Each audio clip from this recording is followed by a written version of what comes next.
ثابت ہے. فَقُلْتُ اسْتَغْفِرُوا رَبَّكُمْ إِنَّهُ كَانَ غَفَّارًا، سورہ نوح آیت نمبر 10. حضرت نوح نے اپنی قوم کو کہا تھا اور اپنے رب سے مغفرت طلب کرو، بے شک اللہ غفارہ پرپیچول فارگیور ہے، بار بار معاف کرنے والا ہے. اس کا رزلٹ کیا ہوگا؟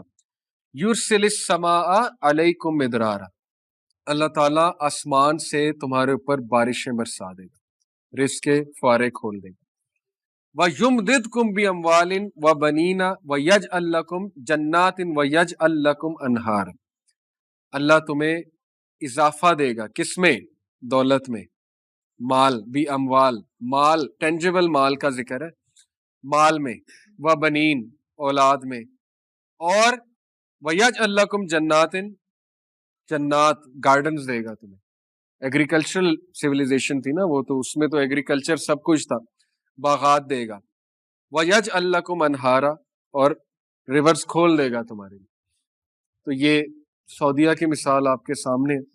توحید پر آئے، یہ بات اپریشیٹ کرنی چاہیے ہمیں. اس کو الگ بات ہے ہمارے لوگ وہابیزم کہہ کے سائڈ پہ کرتے ہیں، وہ ایک الگ موومنٹ ہے، وہابی پولیٹیکل موومنٹ، وہ ایک الگ بحث ہے. لیکن اس بات کو آپ اپریشیٹ کریں کہ کنگ سعود، انہوں نے بہت سے ایسے سٹیپس لیے جو توحید پر مبنی تھے. اور پیٹرولیم نکلا کہ نہیں نکلا؟ پہلے تو کبھی نہیں نکلا.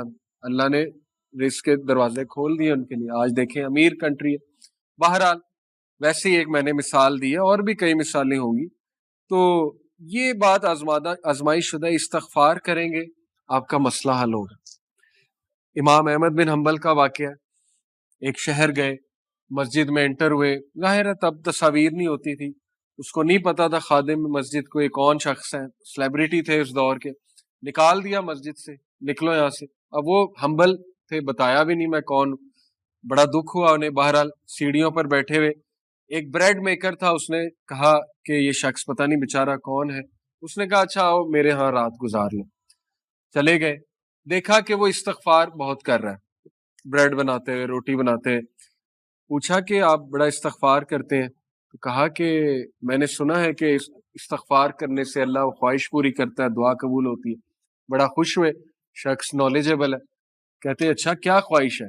کہتا میں امام احمد بن حنبل سے ملنا چاہتا ہوں. احمد بن حنبل جو ہے وہ کہتے کہ کیا بات ہے، رونے لگ گئے اور کہا کہ دیکھو کیسے اللہ مجھے یہاں پہ تمہارے در پہ لے آیا. بہت سے واقعات ہیں، میں نے آپ کو ایک سنایا. بہرحال کنفرم بات ہے، استغفار کو عادت بنا لیں. ہر نماز کے بعد 20 بار فوکس استغفار، غافل نہیں، غافل استغفار نہیں، فوکس استغفار. توبہ کریں. بہت سے یوتھ نکلنا چاہتے ہیں گناہوں سے، نہیں نکل پا رہے ہوتے. میں سمجھتا ہوں ان کی توبہ سنسیئر نہیں ہوتی. کہیں نہ کہیں جو ہے ان کے ذہن میں ہوتا ہے کہ پھر کر دیں گے. سنسیئر توبہ کریں، سنسیئر، رو کر ڈیلی کریں اس گناہ کے بارے میں. دیکھیں اللہ آپ کو ایسی سکت دے گا اس گناہ سے نکلنے کی کہ آپ سوچ بھی نہیں سکتے. وہ سکت اللہ نے دینی ہے. اس لیے استغفار بہت فائدہ مند.